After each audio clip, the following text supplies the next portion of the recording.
Jandu, founder of Potty Training Consultant and mom of two. Over the past 8 years, I've helped almost 20,000 families ditch diapers for good and save over 10 million diapers worldwide. Today, we are focusing specifically on potty training your sweet little girl. While every child is unique, there are some gender-specific considerations that can make your potty training journey smoother and more successful. If you're potty training your daughter, this video is packed with practical tips just for you. First, please be sure that you hit that subscribe button after you're done watching this video today so you never miss one of my new videos, and you can help me reach even more parents who are looking for reliable, evidence-based potty training support worldwide. Now, let's go ahead and get started.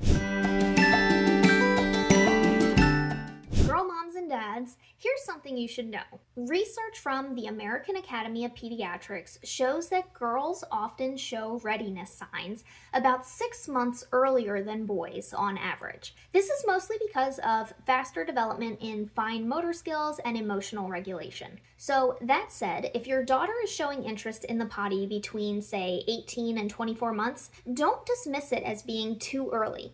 She might genuinely be ready for you to at least start introducing the concept. Look for signs like staying dry for longer periods, showing interest when you use the bathroom, or being able to communicate her needs either verbally or non-verbally. Now, early readiness doesn't mean you have to ditch the diapers early in order to be successful. It just means you have a wider window of opportunity. So, choose the timing that works best for your family schedule and your daughter's overall development. The key is recognizing that when girls show readiness, they often mean business because their brains are pre-primed for this big developmental leap. Now, let's talk about one of the most crucial skills for girls, and that is proper wiping technique. From day one of potty training, you need to establish that front-to-back wiping habit. This is so important because girls have a shorter urethra than boys, which means that bacteria can more easily travel into their urinary tract. Wiping back to front can push bacteria from the rectum toward the urethra, leading to urinary tract infections, and UTIs are already pretty common during potty training when kids are still mastering their hygiene skills. You want to make this a standard, non-negotiable rule from the start. You can demonstrate on a doll if that added visual helps, or guide her hand the first several times that she's trying it on her own. She can also practice the general motion with a washcloth in the bathtub at first for a mess-free experience. Initially, you'll need to assist and supervise every single time, especially if she's on the younger side still. Don't necessarily assume she's got it after a few successful attempts because this skill takes weeks or even months to truly master effectively, and wiping for pee is generally mastered well before wiping for poop.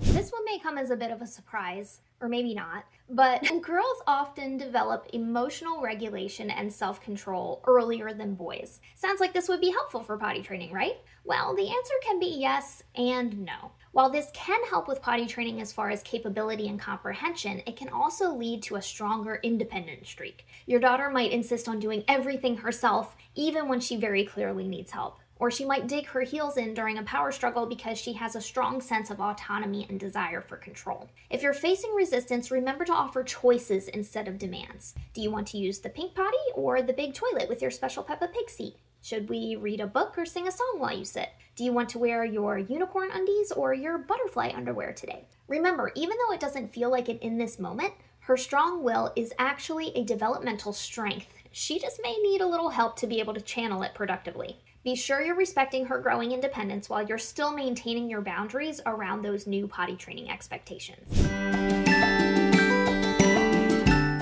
Let's talk about potty positioning or posture, because this affects girls differently than boys. When girls sit on the potty, proper posture is important for both bladder and bowel emptying. Make sure that her feet are fully supported on a sturdy stool of proper height. Her feet should never be dangling so that she can kick them around. Her knees should be slightly higher than her hips, and you can try to encourage a slight lean forward. This naturally opens everything up and makes elimination easier and able to do more completely. For girls especially, spreading their knees apart while sitting helps to prevent the pee stream from going forward and straight out of the toilet, potentially getting on their clothes or all over the floor or the seat. You can teach this by saying, make your knees wide like a butterfly, or open your legs to make some room. If she's having trouble initiating her pee flow, try running water in the sink, having her blow some bubbles, or placing her feet in a small tub of warm water. These relaxation techniques work especially well for girls who might be tensing up due to fear of splashing or getting wet. Alternatively, you can start out with a small floor potty that she can access independently without help, which also tends to be less intimidating than the regular toilet. Overall, there's not a ton that you need to do differently when potty training a girl versus a boy, but remember to capitalize on that early readiness, establish front to back wiping for good hygiene habits from day one, work with her independent nature instead of against it, and focus on proper posture. If you want even more strategies that are proven by science to work for both boys and girls, along with printable scripts and templates and customized support, click the link in the description to check out my pediatrician-approved 5-star rated potty training survival guide. It includes detailed strategies for kids of all ages, genders, and personality types, plus troubleshooting for every common challenge. Please don't forget to hit like and subscribe as well. Thank you so much for watching, and happy pottying!